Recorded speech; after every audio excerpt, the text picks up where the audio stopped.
Salam rahayu-rahayu buat saudaraku sekalian yang ada di mana saja. Saudaraku, kali ini saya akan memberikan edukasi tentang cincin badar besi empu. Dan cincin ini itu simpanan lama sekali, saudaraku. Karena kemarin saya ambil dari peti penyimpanan, sekaligus akan saya buatkan edukasinya, saudaraku. Dan kebetulan cincin ini itu dulu sering saya pakai dan masuknya cincin pamungkas, saudaraku. Karena menurut saya cincin ini sangat bagus dan dulu sering saya pakai saat malang melintang dakwah di luar pulau, saudaraku. Tentang badar besi empu itu sebenarnya sudah pernah saya bahas dan sudah saya buatkan edukasinya. Silahkan ditonton di channel YouTube Empu Badar Besi, saudaraku. Itu ada edukasinya. Buat yang belum menonton silahkan ditonton untuk menambah wawasan agar supaya lebih paham tentang jenis-jenis batu badar, untuk menambah pengetahuan, saudaraku. Oke, saudaraku, ini cincinnya badar besi empu atau biasanya sebagian orang menyebutnya badar besi hitam. Dan yang harus dipahami ya, saudaraku, badar besi itu banyak jenisnya. Ada juga badar besi batu hias, ada juga badar besi yang batunya memang bertuah. Contohnya ini, saudaraku, itu juga sudah pernah saya bahas dan sudah ada edukasinya. Silahkan ditonton saja YouTube-nya. Karena apa? Karena badar besi yang bertuah itu biasanya adanya di petilasan atau di tempat-tempat keramat, saudaraku. Dan termasuk ini badar besi empu. Dan badar besi empu yang ini itu dulu dari petilasan Syekh Jangkung. Dan dulu juga ada sebagian yang memang banyak termaharkan, saudaraku. Karena dulu itu saya sempat punya ya lumayan, saudaraku, lumayan banyak. Namun pas saat dakwah ke Sumatera itu, keluar pulau, banyak yang termaharkan, saudaraku. Dan kalau cincin itu ada 2 kalau nggak salah, itu di peti penyimpanan, saudaraku. Namun ukuran jarinya ukuran 7 semua kalau nggak salah, saudaraku, termasuk yang ini. Karena apa ya? Karena dulu mikirnya saya kan ya paling saya pakai pribadi. Kalau buat murid-murid biasanya itu cuma batunya, saudaraku, belum ada ikatnya seperti itu. Dan kalau ditanya soal tuahnya, saudaraku, badar besi empu itu sangat bagus sekali. Karena apa? Karena badar besi empu atau badar besi hitam yang ini itu dulu sebenarnya mau dibikin pusaka keris. Jadi memang seorang empu itu menyiapkan bahan-bahan khusus dan beberapa bahan, contoh seperti pulosani itu kan dipakai buat pamor. Jadi ini masuknya bagian dari bahan dari keris itu sendiri, saudaraku. Kalau orang dahulu seperti itu. Dan kalau ditanya tuahnya itu ya dipakai buat media sarana keselamatan, untuk penangkal santet, guna-guna seperti itu. Intinya dipakai buat perisai, saudaraku, buat keselamatan luar dalam lah, bahasanya seperti itu. Namun yang jelas, yang terpenting ya, saudaraku, ya, kalau jenis-jenis batu badar itu yang diutamakan barangnya asli ori, dan yang kedua harus aktif Jadi kalau saudaraku sekalian, kalau masih tidak paham, itu kan ada sebagian edukasi yang saya berikan itu banyak sekali, silahkan ditonton biar paham atau dipahamilah bahasanya. Seandainya edukasi yang saya berikan kurang bahasanya, kalau saudaraku pengen jadi spiritual dan sebagainya, silahkan langsung belajar saudaraku biar lebih paham, biar tidak salah kaprah.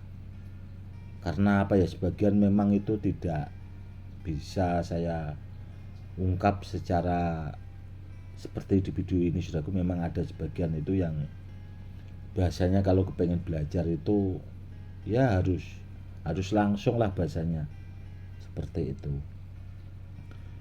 Dan yang jelas saudaraku, bila dia antara saudaraku ada yang punya badar besi empu atau badar besi hitam yang seperti ini saudaraku, kita lihat ya saudaraku ya. Seperti ini saudaraku, dia batunya agak ada pori-porinya, namun dia warnanya hitam seperti ini. Dan kalau ditanya soal tuah itu sudah tidak diragukan lagi saudaraku. Karena sebelum saya belajar tentang jenis-jenis batu badar itu, memang badar besi empu itu sudah dipakai buat sarana media atau ageman buat media sarana keselamatan saudaraku.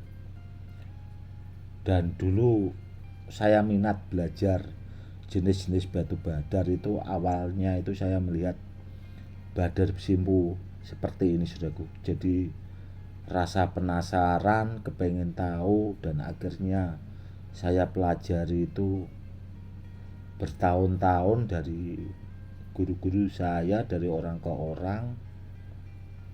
Akhirnya alhamdulillah itu ya sangat memahami lah saudaraku. Karena apa? Karena untuk belajar benda-benda bertuah itu tidak hanya membutuhkan waktu saudaraku, namun membutuhkan jam terbang yang sangat luar biasa bahasanya. Tidak bisa instan bahasanya, sekaligus bisa itu tidak saudaraku, perlu jam terbang seperti itu. Namun kalau orangnya memang benar-benar pengen belajar, dengan berjalannya waktu insya Allah suatu saat pasti akan memahami juga kan, seperti itu. Dan kalau untuk menggunakan tuah, contoh badar besi empu ini saudaraku ya, atau jenis-jenis batu badar itu, untuk menggunakan tuahnya sama mengaktifkan itu beda saudaraku. Sebenarnya beda.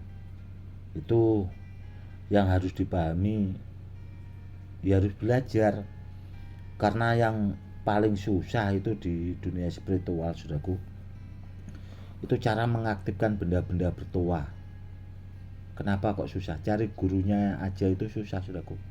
Untuk menemukan gurunya itu sudah susah, ilmunya juga itu sangat dirahasiakan saudaraku.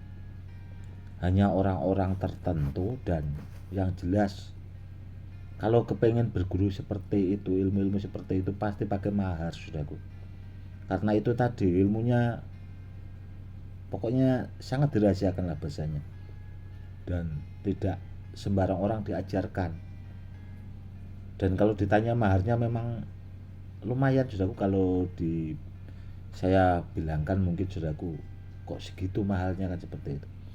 Namun sebagai seorang spiritual saudaraku ya, atau namanya orang belajar kan memang seperti itu saudaraku.